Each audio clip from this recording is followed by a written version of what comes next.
Hey everyone, thank you so much for tuning in again. Before we dive into tonight's story, I just want to say how much I appreciate all your support. It truly means the world. Make sure you stick around until the very end, because this story has an ending that might just make you question everything you thought you knew. And here's a question for you. If you were given one night to change the course of your life, would you take it, or keep living exactly as you are? Let me know in the comments below, and let's get into the story. The city was drenched in rain that night. Neon lights blurred across wet pavement, the streets glistening like rivers of color. A station clock ticked past midnight, its hands moving with a kind of merciless calm. Ethan hurried down the stone steps into the terminal, his shoes splashing through shallow puddles left by leaking pipes overhead. His suit jacket clung damply to his shoulders, the collar crooked. His tie was loose, hanging like a flag of surrender. His eyes carried the heavy look of a man who had been awake too long, not just that night, but in life. He reached the platform just in time to watch the last scheduled train screech forward. The heavy doors sealed with a cold hiss before he could reach them, and in an instant the train was pulling away, its red taillights swallowed by the tunnel. Ethan slowed to a halt, his chest rising and falling with shallow, exhausted breaths. For a long moment, he stood motionless, hands on his knees, feeling the silence of the empty platform close around him. It was a silence deeper than the rain outside. This wasn't the first train he had missed in his life. Then another sound, a low, steady rumble, different from the usual metallic shriek of the subway. He looked up. At the far end of the station, another train sat waiting. Its carriages were old, their paint faded into dull shades of green and gray. The windows were fogged, and the glow from inside was dim and uneven, as if the bulbs had been burning for decades. It didn't belong here, yet its doors remained open, wide and patient, as though expecting him. Ethan hesitated, wiping the rain from his forehead with the back of his hand. His first thought was that it must be out of service, maybe some old line being hauled away. But then, why were the doors open? Why did it feel inviting? He glanced around. The station was deserted. No one else had noticed it. His footsteps echoed as he crossed the slick platform. Each step felt heavier than the last, like gravity itself was trying to hold him back. Still, he moved closer until the smell of old steel and damp upholstery greeted him.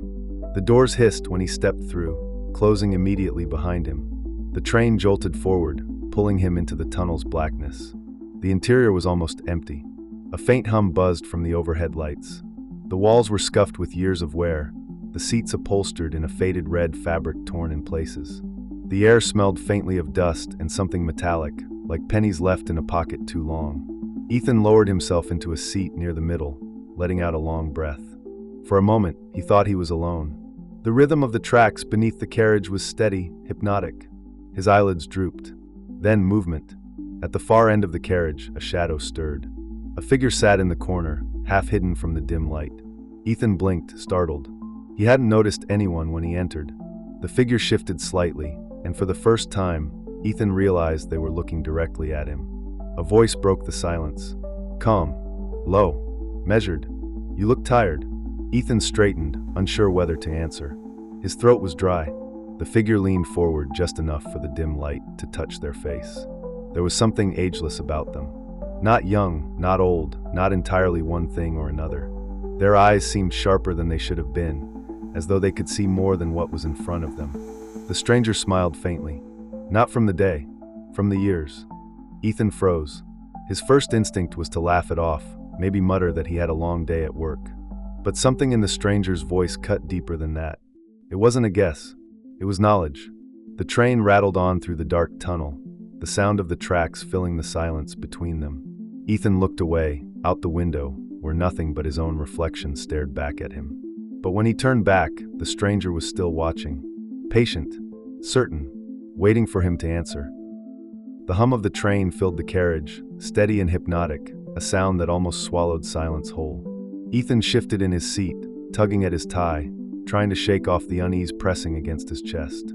The stranger sat across from him, calm, almost too calm. Their hands rested neatly on their lap, their gaze steady, unflinching. Rough night? The stranger asked softly. Ethan gave a half shrug. Something like that. The stranger tilted their head, as though they'd heard that answer 1,000 times before. It isn't just tonight, though, is it?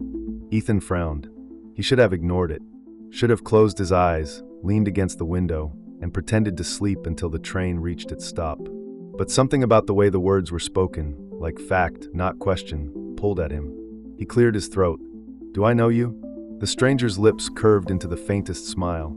"Not in the way you think. But I know you, Ethan." The sound of his name made his stomach tighten. He hadn't offered it. He was sure of that. He leaned forward, his voice low and sharp. "All right, look, if this is some kind of trick." The stranger cut him off gently. "You were going to be a writer once. Do you remember? All those nights you stayed awake, scribbling into notebooks. Pages and pages filled with beginnings, but never an ending." Ethan froze. The air in his lungs seemed to vanish. Images flashed in his mind. The half-finished manuscript buried in a drawer. The rejection emails he never opened. The pen he hadn't picked up in years. "That's none of your business," he muttered. But his voice lacked conviction. The stranger didn't move closer, didn't raise their voice. They didn't need to. Their calmness was sharper than anger, more cutting than accusation. "When was the last time you wrote something, Ethan? When was the last time you felt proud of yourself?" Ethan swallowed hard. He looked away toward the window. The glass showed only his reflection, pale and uncertain. The tunnel outside was pure black, endless, as though the train were rushing through nothingness. He tried to laugh it off, though it came out hollow.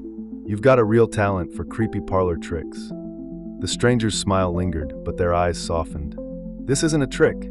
You've been carrying this weight for years.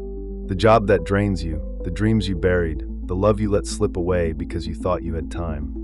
Ethan's chest tightened. His thoughts flickered uninvited to her, the woman he had once promised he would call back. The one who had waited, and then stopped waiting. He clenched his jaw. "Stop." The stranger tilted their head, almost sympathetically. "If you want me to stop, all you have to do is get off at the next station." The words hung in the air. For a moment, the hum of the train seemed louder, the flickering light above them harsher. Ethan forced himself to meet the stranger's eyes. "And if I don't?" The stranger leaned back against their seat, their voice calm but certain.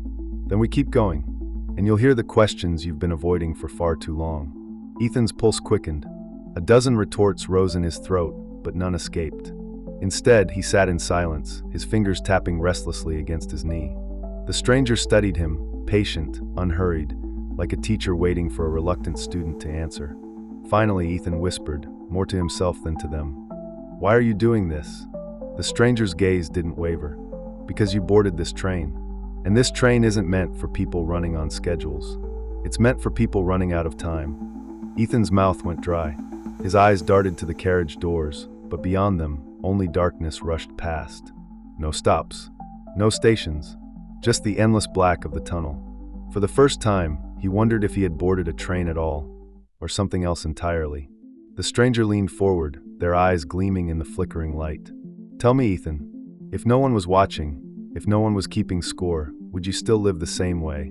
Ethan sat frozen, the question echoing in his mind, heavy as the darkness outside the window. The train rattled on, carrying him deeper into the unknown. The train's rhythm deepened, as if the tracks themselves carried some secret pulse. Ethan sat rigid, eyes locked on the window.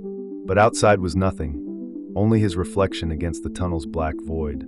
His face looked older than he remembered, lined not with years but with exhaustion. The stranger didn't speak right away. They let the silence stretch, heavy and deliberate. When they finally did, their voice was softer than before. "Do you ever wonder when exactly it was that you stopped living for yourself?" The words slid through Ethan like a blade wrapped in velvet.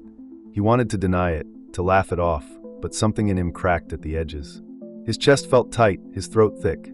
The light above them flickered, and in that flicker came a flash of memory. So brief, it might have been imagined. A younger Ethan, seated at a cluttered desk, scribbling furiously into a notebook. His eyes alive, burning with the kind of fire that doesn't survive long in the world. Then the light steadied, and he was back in the dim carriage, hollow and still. Ethan rubbed a hand across his jaw. "I don't know what you're talking about," he whispered, though his voice trembled with the weight of a lie. The stranger's gaze didn't waver. "Yes, you do." Another flicker. Another fragment.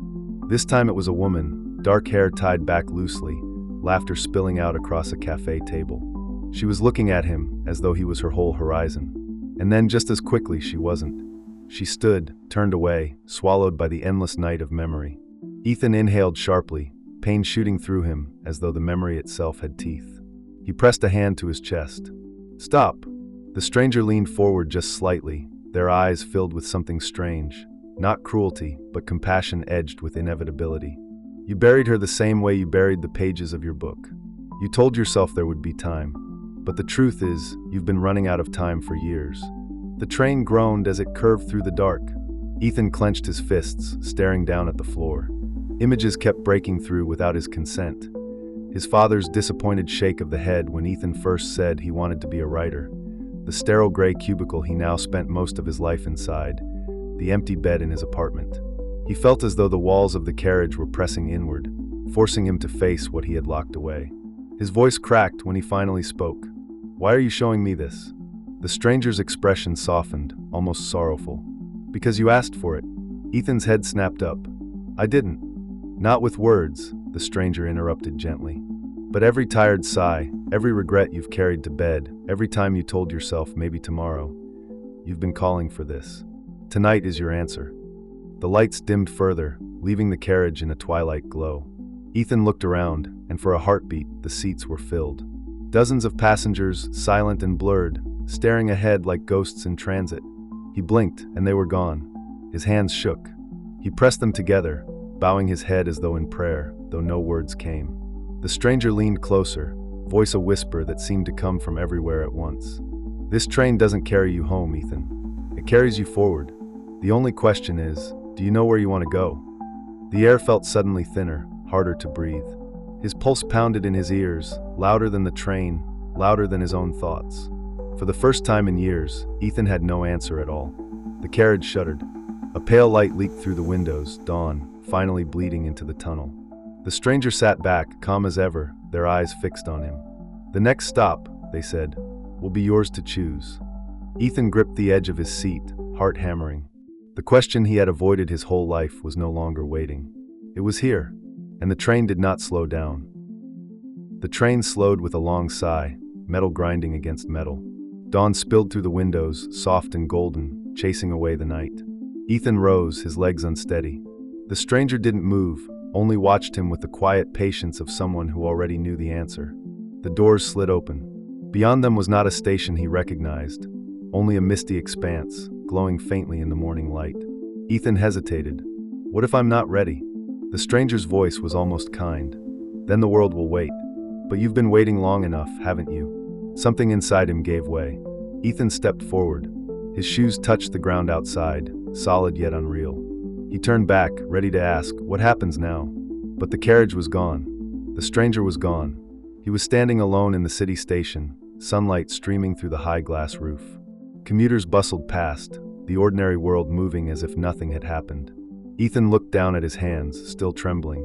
The question lingered, louder than the noise of the station. Was it all a dream? Or was he given a chance? He drew in a deep breath, steadier this time. Whatever it had been, he knew only one thing for certain. He couldn't keep living the same way.